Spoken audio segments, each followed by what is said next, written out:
First of all, to fix this problem, head straight to your phone menu and try to search for your phone settings. So when you find your phone settings, just tap on it to open it. Then after that, what you have to do is to tap on network and internet. So when you tap on your network and internet, tap on mobile network, then it selects the network you're using. Then after that, scroll a little bit, tap on advanced. Then after that, scroll and tap on preferred network type. Then you have to select 4G/3G/2G or 2. After selecting this, what you have to do is to restart your device. So after restarting your device and this problem is still not getting fixed, what you have to do is to go to your Google Play Store app. Then after that, check for the latest update of this app.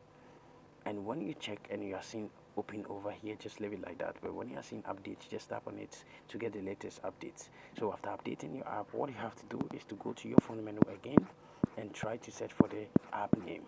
So when you find the app, just tap on it for some while and tap over here, which is the app info.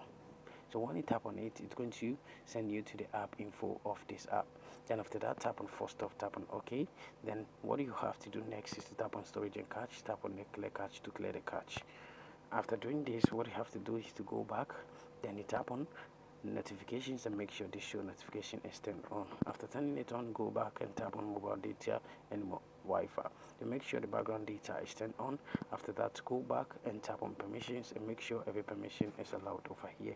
After doing all this, what you have to do is to tap on your power button for some while, tap on restart to get your device restart or reboot your device. After rebooting your device, this problem is going to get fixed. When this problem is thus fixing, what you have to do is to go to your Play Store app and search for the name of the app. Now scroll and type in app supports. Then after that, so you're going to see the email of the developer of this app. Just pick the email and send your problem to the email and you're going to get a reply from them to get how to fix this problem. Thank you for watching this video. See you in my next one.